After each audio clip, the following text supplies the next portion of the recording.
मान लेते हैं, लेट बी कंसीडर, हम मानते हैं कि कोई 1 मोल गैस का प्रोडक्ट 1 ग्राम मोल एक गैस मानते हैं, ठीक है ना। 1 ग्राम मोल क्या मानते हैं, एक गैस मानते हैं। 1 ग्राम मोल ऑफ आइडियल गैस, क्या 1 ग्राम मोल ऑफ आइडियल गैस, ठीक। हम 1 ग्राम मोल मान लेते हैं एक आइडियल गैस, ठीक है ना। और वो कैसी है, वो इंसुलेटेड है, कैसी है, इंसुलेटेड। इंसुलेटेड कैसे होती है, इंसुलेटेड का मतलब होता है ना तो उसमें से ऊष्मा बाहर जा सकती है, ना ही उसमें से ऊष्मा बाहर से अंदर आ सकती है, ठीक है। इंसुलेटेड उसमें जगह होती है जहां पर 1 मोल गैस जो है वो एक इंसुलेटेड रूप में बंद है, ठीक है ना। वो कैसी है, इंसुलेटेड गैस में वो बंद है, ठीक है, क्लियर है। अब हम क्या करते हैं, अब हम उसमें थोड़ा सा वर्क करते हैं, क्या करते हैं, वर्क करते हैं, ठीक। मान लो वी डिड आ वर्क, ठीक। वर्क छोटा सा है, हम मानते हैं DW, हमने क्या किया, वर्क कर, ठीक है ना। जब हमने DW वर्क किया तो DW वर्क करने के बाद में उसका जो वॉल्यूम था वो dV हो गया, ठीक है। कितना हो गया, उसका जो वॉल्यूम, जब हमने DW वर्क किया तो DW वर्क करने के बाद उसका वॉल्यूम जो था वो थोड़ा सा बढ़ गया या कम हो गया, उसका जो वॉल्यूम का चेंज आया वो DW वॉल्यूम का चेंज, क्लियर ना कर लिया। इसके बाद क्या किया, let me consider, let me know internal energy, कितना, इंटरनल एनर्जी कितनी होती है, डेल यू या du, क्लियर। उसका इंटरनल एनर्जी कितना है, उसका इंटरनल एनर्जी है डेल, क्लियर। इतनी सारी चीजें हमने मान, ठीक। इतनी सारी चीजें मानने के बाद हमारा फर्स्ट लॉ ऑफ थर्मोडायनामिक्स क्या कहता है, फर्स्ट लॉ ऑफ थर्मोडायनामिक्स कहता है क्या, डेल क्यू बराबर होता है del U plus del W, clear है। इतने तो होता है फर्स्ट लॉ ऑफ थर्मोडायनामिक्स, जो ऊर्जा होती है वो इंटरनल एनर्जी प्लस वर्क में कन्वर्ट होती है, क्लियर। इंटरनल एनर्जी और प्लस वर्क में कन्वर्ट होती है, ठीक। इसको हम एक इक्वेशन मान लेते हैं, ना माने तो कोई दिक्कत नहीं है, ठीक। अब फ्रॉम द आइडियाबैटिक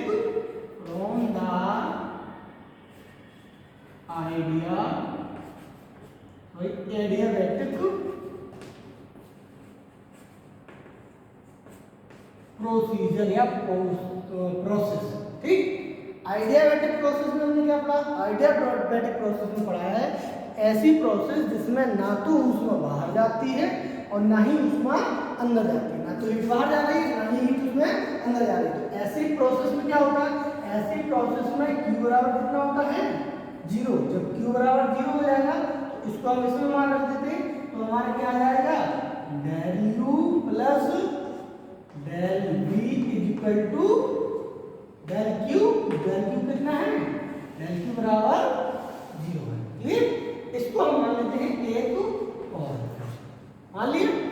अब हम यहाँ से चलेंगे, अब हम क्या करेंगे, डेल U और डेल W का मान रखेंगे। डेल U और डेल W को मान हमें कहाँ मिलेगा, देखो हमने एक चीज पढ़ी थी लास्ट लेक्चर में, CB बराबर CB क्या होता है, specific heat when the volume is constant. क्या होता है, specific heat when the volume is constant, ठीक है। तो CB बराबर कितना निकाला था हमने, CB बराबर निकाला था du अपॉन dt, कितना निकाला था, क्लियर है। और डेल W बराबर क्या होता है, डेल W बराबर P इंटू dV, यही होता है, या डेल V, ये भी पढ़ा है, ये भी पढ़ा है। एक CB specific heat when the volume is constant, और एक और होता है Cp, नाम सुना है, पढ़ा है।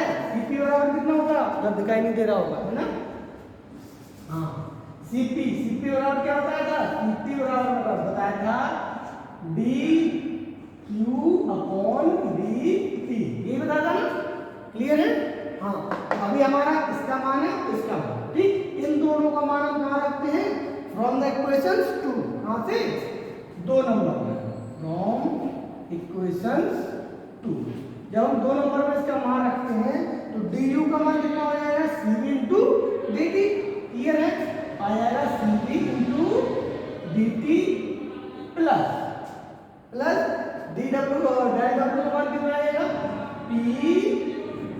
pd बराबर कितना है, 0, बराबर कितना है, 0, क्लियर है। एक क्वेश्चन बनती है, हम इस इक्वेशंस को भी एक नाम दे देते हैं, ठीक है। हम इस इक्वेशंस को नाम देते हैं इक्वेशन नंबर 3, क्लियर है, कोई दिक्कत। इस इक्वेशंस को हम नाम दे देते हैं इक्वेशन नंबर 3, ठीक। अब क्या करते हैं, हमने देखा है फ्रॉम द आइडियल गैस, एक और इक्वेशन होती है from the ideal gas equation. Ideal gas equations क्या होती है, PV = nRT, यही होती है, PV = nRT। यहाँ पर n हमने माना कितना, 1 ग्राम मोल, तो n बराबर 1 होगा, n बराबर 1 होगा, n बराबर 1 को हम n पर रख देंगे, PV = RT, क्या होता है, PV = RT। अब हम क्या करते हैं, अब हम इनमें मान रखते हैं, क्या करते हैं, हम इसको डिफरेंशिएट करते हैं, ठीक है ना, पहले हम डिफरेंशिएट करते हैं, ठीक है। जब हम डिफरेंशिएट करते हैं तो कैसे करेंगे, जैसे 2 है, दोनों को बीच में गुणा है, गुणा को कैसे किया जाता है, P dV first plus second का, और फर्स्ट सेकंड का differentiation plus V dP = R dt, इसी तरीके से करेंगे, सही है, कोई दिक्कत नहीं है ना।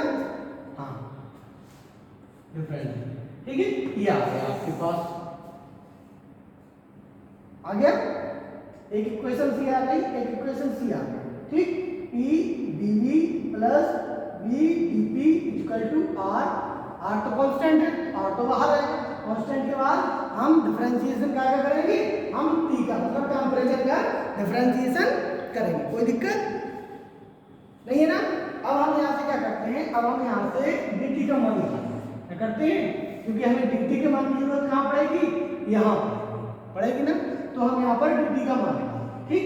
dt का मान निकालते हैं तो dt बराबर कितना हो जाएगा, dt बराबर हो जाएगा P dV plus V dP upon R, clear है। इस dt का मान रखते हैं हम किसमें, इक्वेशन नंबर 3, तो यहाँ हम लिख देंगे फ्रॉम इक्वेशन नंबर 3, ठीक, फ्रॉम इक्वेशन नंबर 3। हम dt का मान रख देंगे तो कितना आ जाएगा, Cv तो पहले से ही, dt का मान कितना है, P dV plus V dP upon R, clear, plus P dV = 0, आ गया। अब इसको हम सॉल्व करेंगे, क्लियर, तब तक हमें यहाँ पर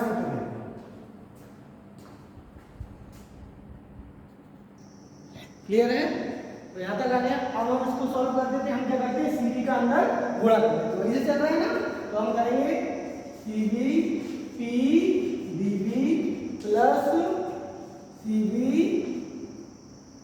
V dP plus R P dV = 0, ठीक है, आ गया, समझ में आया। इसको हमने कॉमन ले लिया यहाँ पर, ठीक, अब समझ में आया, मतलब Cv का हमने इसमें अंदर गुणा किया, उसके बाद में हमने R को कॉमन ले लिया, हमने ये दोनों को एक ही स्टेप में रखा, कोई दिक्कत, और फिर R को हमने यहाँ पर गुणा कर दिया, तो R बराबर कितना हो जाएगा, इस इक्वेशन के बराबर में है, जीरो, इसमें आधा जीरो गुणा हो जाएगा तो जीरो है। ठीक है। अब यहाँ देख रहे हैं पी डी बी यहाँ भी है और पी डी बी यहाँ, इन दोनों को क्या हम करते हैं, इन दोनों को हम कॉमन ले लेते हैं। ठीक, तो कॉमन ले लिया पी डी बी, कितना बचा, यहाँ पर बचा सी बी और यहाँ पर plus R, C B plus R equal to P D B plus कितना बचा, ये वाला फॉर्मूला सी बी और B D P equal to zero. Clear है। अब हमने ये देखा है सी बी प्लस आर, इसको हम लिख देते हैं सी पी, लिख देते हैं सी पी। सी पी क्या होता है, सी पी होता है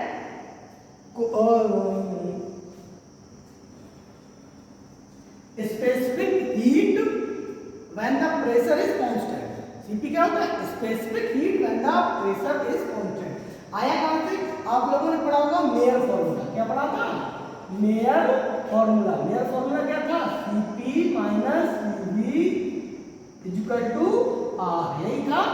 अब अगर हम इसमें से सीपी की वैल्यू निकालते हैं तो कितनी निकलेगी, आर प्लस सीबी, कितनी निकलेगी, आर प्लस सीबी, ये तो लिखा हुआ है तो हम इसको सीपी लिख सकते हैं, CP into P D B plus CB B D P equal to zero. Clear. अब क्या करते हैं, अब हम यहाँ से एक ऐसे पद से डिवाइड करते हैं जिससे हमारे दोनों पद अलग अलग हो जाएंगे। ठीक, और वो पद क्या है, सीबी बी पी, क्या, CB B P on dividing C B B. जब इतने से डिवाइड करेंगे तो आ जाएगा C P P D B upon C B B P plus C B B D P upon C B B P equal to zero. Zero में divide करेंगे तो जीरो ही आएगा।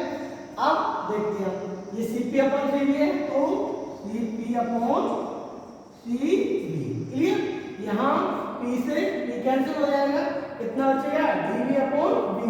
बी से भी कैंसिल कर सकते हैं, नहीं कर सकते, क्यों, क्योंकि यहाँ बी अकेला थोड़ी ना, यहाँ तो डिफरेंशिएट है बी का, तो कितना आ जाएगा, differentiate B upon B plus यहाँ सी बी से सी बी कैंसिल हो जाएगा, यहाँ ये डिफरेंशिएट भी है, यहाँ वॉल्यूम से वॉल्यूम कैंसिल हो जाएगा, कितना बचेगा, D P upon P, D P upon P equal to zero. Clear है, dp upon v equal to zero. Clear. अब हमने और 11 में हम जाते हैं और पीछे जाते हैं अपने क्लासेस में, हमने एक और फॉर्मूला पढ़ा था कि cp upon cv equal to होता है गामा। क्या होता है, cp upon cv equal to gamma.